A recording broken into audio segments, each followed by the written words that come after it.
get back to this new tutorial. So this part of this article I've made. So we're going to go through the multilingual transcription with Whisper. You have still the code, which is everything here, and we're going to go right away in training Whisper, which is not exactly training Whisper. It's just like Whisper is available for many languages, and I wanted to test the ability of Whisper to test different language. So I'm going to show you, and the fact that I'm working with African language, I'm working with other language like Chinese, Vietnamese, Russian, whatsoever. So the first thing first, I want to show the ability to interpret, for instance, Kiswahili. So you always have in command in all the files. So normally I should have the same if I'm in the correct directory. So you see my previous video was on my Mistral OCR, so I need to change of Conda, Anaconda environment. So the other one is like called Whisper Train. And so you have the requirement right here, which is needed, everything that you need to install. So first of all, first thing first, I'm going to launch the ability to Whisper to transcript Kiswahili. I think I should use the big one, but anyway, I use the small, whatsoever, doesn't matter, it's just the ability. Maybe I should do, I think there is no interest, I should say launch, and I'm gonna go, so first, so clean up, and then I launch it like this. And so you see he's checking the environment first, so it takes a little bit of time. So I guess my computer is going to work. So you see Whisper, you see the torch, you see the dataset, and then in launching, he's downlink for the first time if you need it, and then he's transcribing the video, and he's going to output it somewhere. You see? So maybe I should stop the video and then restart after the end, but you see, it's almost, well, the fact that I don't read Kiswahili, I don't read Swahili, sorry, in English it's Swahili, and so I was wondering if the Swahili is correct, because I know people who know how to deal with Swahili. So I will cut the video and wait until it's done. Normally I should grab, it's always the same, I should grab the directly into this directory a new file, and I will show you. Maybe I should wait. It's not so much. So you see, the problem is that, for instance, it's a good point, because every time you're treating any MP3 or any audio file or any video file, right now I have a new computer, so it's much more efficient in transcribing or treating this heavy file. But the fact that all this manipulation takes a lot of space and a lot of time, so you should be equipped with a big one. And also you don't have, at the end, you need an editorial validation, because you're not sure that it's the correct Swahili. Even though in French, Spanish, Brazilian, Russian, English for sure, you have great transcription and you can use it directly. On some other language, even though Whisper is pretending that he's understanding it, when you show it to somebody who really speaks the language, this is crap, okay? So we wait until he has finished. That's the problem. That's the problem. It takes time. Normally, you should hand up, and I'm gonna open it right away. So it should be here. And if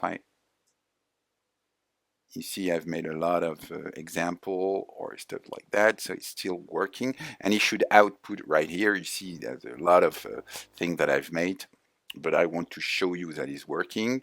And so you can then, we will go through some other file, and I hope that it won't take so much time. Maybe I should divide it into several videos, but you see that you can translate in different language. You can translate, I made some try with Wolof, which require another model. I wanted to be sure that it's a correct one, it's a correct language. So I'm using a kind of package that is detecting the language. And for though I'm doing some post treatment after the transcription to be sure that that's correct, or even if I can detect name entities inside this transcription. So hopefully he may have finished. You see, normally you should produce something like that. Okay, and it will indicate the language, the time that it has taken, and the language at the end. And you see, as I'm working from a radio or for broadcast system, there's a lot. Okay, that's finished. And normally, you see, so that's this one. I'm going to name it YouTube. Okay, so you see, so now the work is really starting, because then you see YouTube, and you see you have Kiswahili. You can even try, if you want, for instance, to ensure that in translate, for instance, you have this is Swahili apparently, and well, you see that's the first check that you can do, but still, you need to find out some other stuff. So I think I'm gonna stop right now, and maybe I can train the Wolof right now. So let's say the Wolof does the same thing, except that I'm using another, and I make a break and use another. Which one? It's I think it's one from that's Meta. Meta. Where is he? Wolof. Yes, this is MMS. So, for instance, he's doing the same thing. Well, it's not very interesting to see. You see, he's taking method. Anyway, I don't think I'm going to show you this one. Let's say we have already some stuff, and let's say I've created in Brazilian. I want to be sure that this is Brazilian. For instance, this one is more interesting because then, except I can do, you see, this is, you have Brazilian right here, and this is, for instance, this one. So you can check first, like I said, in Google Translate. Sorry, let's translate. You see, that's Portuguese Brazil. Okay, and you see, it's almost correct. That's the name of the program. And then, but I can check, for instance, right here with this. Um, sorry, with these script. And you see the probability that is Portuguese, Brazilian Portuguese, that's this one. And the rest is getting out. So that was, for instance, that can be interesting just to have after transcription to be sure that you detect the correct language, like a kind of treatment. Then we will go, so we won't do this one, we will do this one. This one, that's pretty the same, because he's doing what? He's doing the kind of loading model and making transcription, which is exactly the same. You react, and this is Whisper, but you see, you have all the language that I wanted to test, taking Whisper Large whatsoever. And for instance, in Chinese, you have it produced such a thing. No, sorry, this one is produced Chinese directly. And then I will show you the last one maybe. So that's the post treatment because it takes less time. So you see, this is Chinese, and I want to be sure that, for instance, I have a bunch of tags that already exist. So first of all, I want to see if these tags are correct. So I'm making some element. We say, okay, this is correct. This is Brazilian. You can see I can check. For instance, I can debug and say, okay, the same thing for Chinese.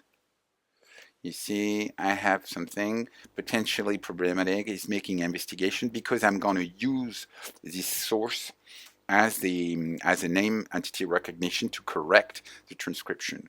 So let's say I'm going to do it for. Anyway, let's do it for the Portuguese. I wanted to use the Portuguese. So the Portuguese is correct. So you see the loading, that's perfect. The file is okay. You have a bunch of stuff that is in Portuguese. And then I will say, okay, you have my transcription right here.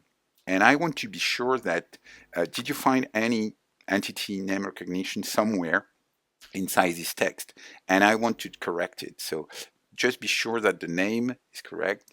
And it will output this one. So I'm going to take this one as ner, and he's gonna create. That was the first, but this time it doesn't. So he will create a new file just to show you that my script is really working. And then he's using a kind of Roberta-based model, a ner model that is enabled, that is multimodal. Okay, and you see he's loading this thematic tag, which has right here. I think I have it share with you. This is this one. You see there's a bunch of tags that have been written in Portuguese. So anyway, let's go for it. And then what he's doing, you see, he's fine, he loads, and then he's outputting what I was just showing you.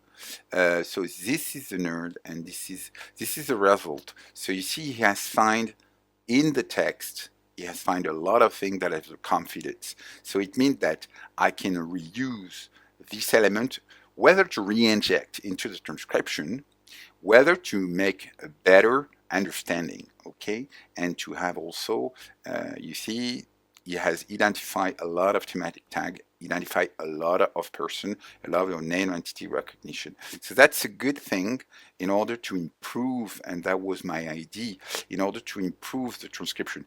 And before training, because the idea is that sometimes you cannot afford to pay the training for each language, but you can afford to make some improvement into the transcription or into the entity recognition, and then re-inject the added value of this recognition or anything that you can do into the transcription. That was the idea.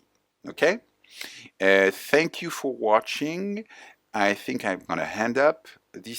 We will go through the case 3, which is a kind of using embedding tags, like I say, core experimented, and I wanted to test the workflow from the source to the end, which is the CMS, and I've taken my own blog. For instance, you see it has created this area, which is related post, and this related tag, and this has been made with IA, with intelligence artificial, and you can see exactly the same. This plugin also has provided me a kind of new presentation, which is related post made on AI, and you have the same list. It's just to have 2 accessible entrants. Okay, so see you in a minute. Yes, just one thing. If you need, don't forget to subscribe to my YouTube channel. And if you want, you have everything of the content for each article I always release. Everything that I've made, even though the prompt are inside. Okay, see you then in a minute. Bye bye for the third video. Bye bye.